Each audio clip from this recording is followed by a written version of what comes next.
God of order and systems. The God of order and systems. So there cannot be if we really want to maintain, we can have order without system, but to maintain order, we need systems. System is needed to maintain order. So when we talk about order, we must talk about system as well. So here we go. The God of order and systems.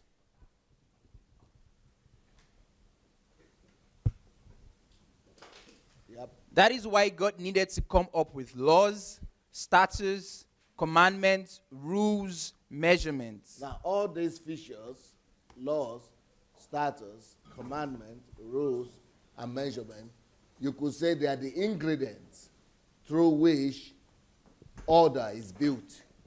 So you make order and build order out of laws, statutes, commandments, rules, measurement. So these are the instruments of maintaining order or building order and systems. Order is basically a state where all function well and productively in its proper place. Yep. Leviticus 19:35-37. You shall do no unrighteousness in judgment, in measures of length, of weight, of quantity, just balances, just weight, a just ephah, and a just hin shall ye have. I am Jehovah your God, who brought you out of the land of Egypt, and ye shall observe all my statutes and all my ordinances, and do them. I am Jehovah. He's talking about status, observing all my status ordinances. Then he talks about judgment, measures. There are standards, measures, length, weight, quantity. All these things are part of order. All these are particles of order and system. Balances, weight, effort, justice. So all these things these are standards. These are what are required to maintain standards and to build systems and order. Can you read it again? Ye shall do no unrighteousness in judgment. Judgment. Can you imagine God is saying you shall do no unrighteousness in judgment. So don't cheat when it comes to judgment, when it comes to measurements, when it comes to standards. Don't ever cheat in standards. When it comes to standard, maintain standards. That's part of righteousness. So if you're going to say it's 2 kilograms, it's 2 kilograms everywhere. If you're going to say it's 2 centimeters, it's 2 centimeters. 2 plus 2 is always 4. 1 plus 1 is always 2. You shall maintain righteousness. That is the basis for technological advancement. Is the basis for progress when order could be maintained. Right? In measures of length. You see, thou shalt do no unrighteousness in measures. In length. Only societies that can abide by these mathematical orders in precision. You see, there is nobody that doesn't believe in truth. These are measures of truth and righteousness. And only people who abide by them progress. Only societies that abide by them function. So there's no way people will say they don't believe in God because they abide by his laws. And the more you abide by these laws of measurement, righteousness, truth, the more you progress in life, the more you are able to discover and build and create. So for God, it's important to maintain order, system, through all these particles, judgment, measurement, length, weight, quantity. Can you believe it? These are that's why you have these are the basis of mathematics, for engineering, for administration, for management, for accountants, for finances. Read again, please. Ye shall do no unrighteousness in judgment. So you must always be. This is also the basis for us to teach our children to pay attention to mathematics, to be good in physics. Because if they can be good in all those things, these are the basis for mathematics here. This is the basis for physics. This is the basis for all those exact science, or we call them precision science. You know, all those, what do you call them? Science, not humanitarian, but mathematics, physics, chemistry. Because they help you to discover nature, and they help you to come up, to invent. That is why, but that is what mathematics is based on. Physics, that's what they are based on. To do unrighteous, you cannot go away from the formula. You have to keep to the standard. You shall do no unrighteousness in judgment, in measurement, in length, in weight, in quantity, in balance, in weight. So everything, precision everywhere. Come again, please. Ye shall do no unrighteousness in judgment, in measures of length, of weight, or of quantity. Say that again, measures. In measures of length, of weight, or of quantity. Just balances. Just balances. Just weights. Just weight. A just effort. Just effort. Can you believe it? Just, exact. And a just hin shall ye have. That's why Jews are good in mathematics and science. Because God required it from the Old Testament. Okay? I am Jehovah your God, who brought you out of the land of Egypt, and ye shall observe all my statutes and all my ordinances, and do them. I am Jehovah. Okay. Leviticus 19:35. Ye shall do no unrighteousness in judgment, in measures of length, of weight, or of quantity. Amazing. This is the basis for science right here. Okay? The reason for unrighteousness is lack of judgment. Lack. Where is she's not there? Lack. This is not lack. It's lack.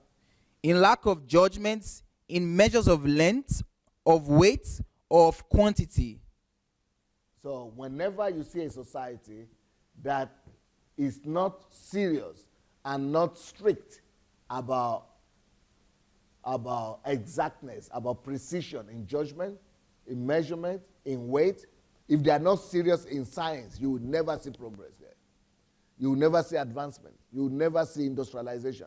A society that is not very particular about precision in judgment, that's like mathematics, physics, chemistry. Any society that is not serious about those things, they will never move forward, because those are the sciences that talk to you about the nature of God, truth.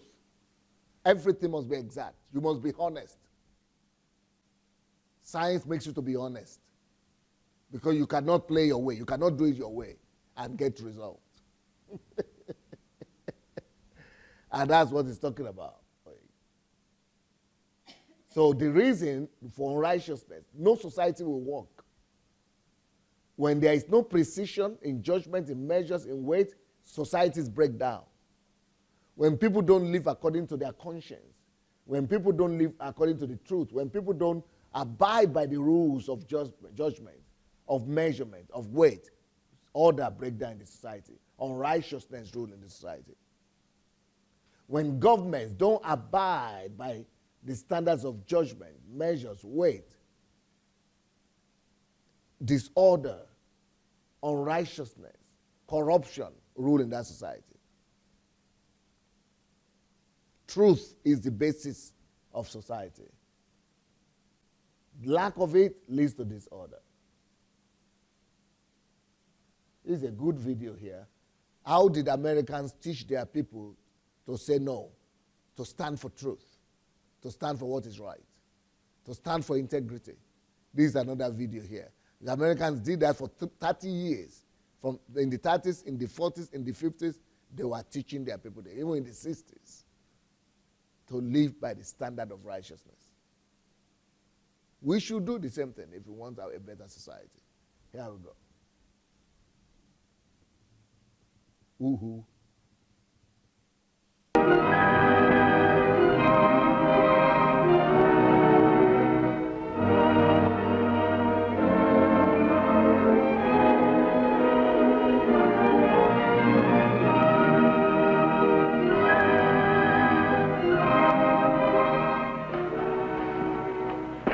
to say no. That's the subject under discussion. And there are plenty of times in life when you have to say no. Fortunately, sometimes it's easy. Saying no to the time is simple as this. No. Well, thanks for asking me, but no. Yes, sometimes just plain no is best. But sometimes such a direct no would offend people, cause you to lose your friends, make you seem to disapprove of them. And if you just take a subscription for only 1 year, I can get that bicycle. Well, new suit, new hair, new gloves. Do you like them? Well, we're through with that guy. Yeah. Too chicken to pick up some dames with us. You're coming, aren't you, Johnny? Well, how can you say no and still keep your friends? Now, that's quite a problem sometimes. Well, let's sit in on a discussion of that problem. Come in. Here are some of my friends. I think you'll find they have helpful opinions. I'd like to present Marty and Lucy, Nora, and Howie. Hi, gang. Oh, and I'm Bill. Well, we're going to discuss saying no and still keeping your friends. But you'll see better what we mean if we get right to our examples. Marty, I believe you had an incident you wanted us to discuss. Well, Go ahead. the fellows and I often stop somewhere for a snack after a game or after practice. It's usually just an ordinary place where you can get a good sandwich. But sometimes the fellows pick a tavern. And then... No service here. Well, how about it? Let's have a drink. A drink? Sure, swell idea. Well, I dare you. What do you mean, dare? A drink never hurt anybody, eh, Marty? Well, Well, be boy. I'll have a beer. me too. Beer? Huh. Scotch and soda for us, eh, Marty? Well, that's the situation. What can I say? 'Cause, I want to get along well with those fellows on the team. I don't want them to think I'm a drip. Well, couldn't you just tell them you're in training? Well, those fellows are supposed to be in training, too. Well, that makes it harder. No wonder we lost so many games. I'll bet they really feel a little guilty themselves if they're in training. Why couldn't you just order something else? Maybe. How? What would I say? Well, just whatever you would say anyway, if you were ordering. Don't you think that he should be direct? Sure. Yeah, I think so. But without making any fuss about it. Just order what you want. Well, let's see. How would that go? Scotch and soda for us, eh, Marty? I'll take a double hamburger with French fries. No drink? No, I'm hungry. Yeah, I think that might work. You know, I'll try it next time. I don't think it'll work at all. Not if the boys are at all insistent. Maybe they'll let it go at that, but there are a lot of kids who won't give in so easily. Let me tell you, happens all the time at pajama parties, for example. We get all settled down and the hostess mother's safely out of the way, and then...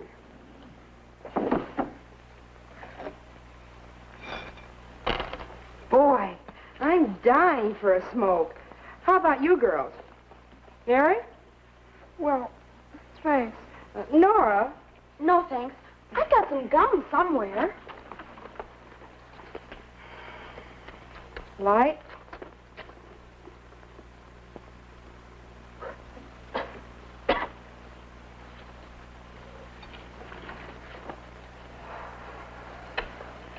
Sure you won't, Nora? No, thanks, really. I'd rather have the gum. Oh, come on, Nora. Be a good sport. Yes, try it. Just this once. Here, take a puff on mine. See what I mean? No just doesn't mean no to some people. Well, I don't think she's very much of a hostess.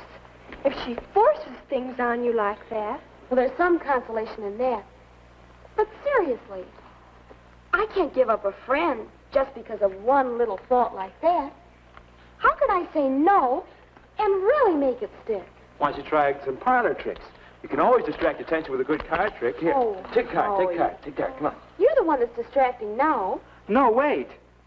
Distraction is an answer. Oh, I don't mean card tricks, but you can say no and change the subject. Bring up the latest gossip. Sure, maybe. Could be. You see? Oh, Howie. Well, let's see how that might work. Here, take a puff on mine. No, thanks, Rose. Oh, go ahead. Say, have you heard about Ted and Margaret breaking up? No. Well, who's she out after now? Yes, what's the story? Well, I guess that Ted is... That may be a pretty rosy version of what would happen. It might work, though. Oh, see? Distraction. Change the subject. Well, It I hope takes you more got the than changing idea. the subject to... The whole idea is that Well, what about the problem of... values have to be taught. Values have to be taught. That's the whole idea. So here, the value that's being taught is the value to learn to say no. And any other value you want to say. To create order, there must be a system to it, a precision to it. Okay, we'll continue here. Righteousness in judgment means disorder and chaos in justice of the land. So there will be no order and justice to the poor, the widows, orphans, and the judiciary will collapse. You say, God, it is part of order for justice and judgment to be in society. And there must be precision in it. Order in judgment, order in justice system. What are the consequences? The poor, the widow, the orphans will either be cared for or will be abandoned. The poor. Judiciary will collapse because of lack of order in judgment.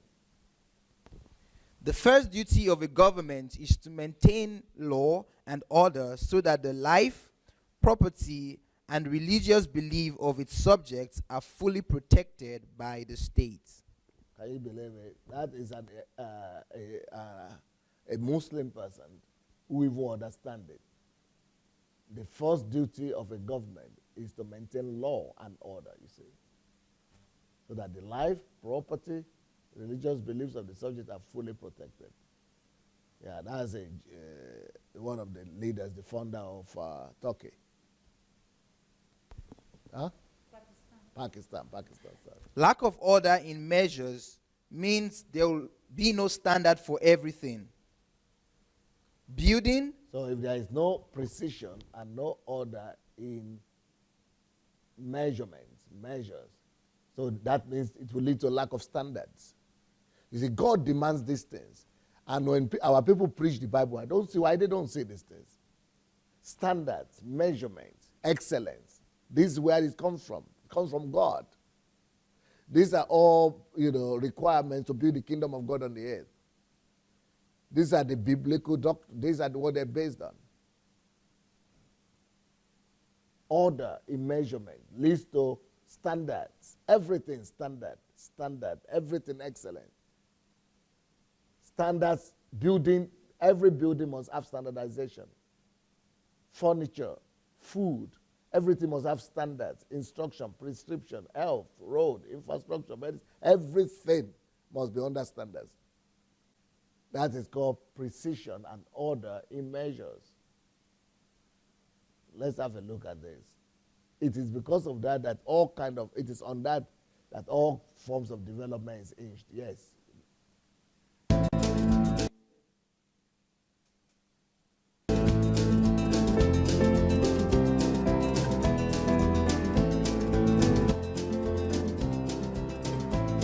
So technological development, like I said, is based on precision. Industrialization is based on precision. So why is Japan and other societies having this super developed, this is what people are working on, the rest of the world, why we are going to church to pray from morning to night. Instead of sending our people to use, these are scriptural things, to be perfect in measurement, to develop precision. These are the things the world is working on. And what are we doing? We think it's not scripture. Some of us even think they are not spiritual. These things are not, but I'm reading from the Bible. This is excellent in figures that leads to this, in measurement. When order in measurement is perfected, this is what you get. Technological progress. Super urban development. Everything, precision. Next one. We have another one there.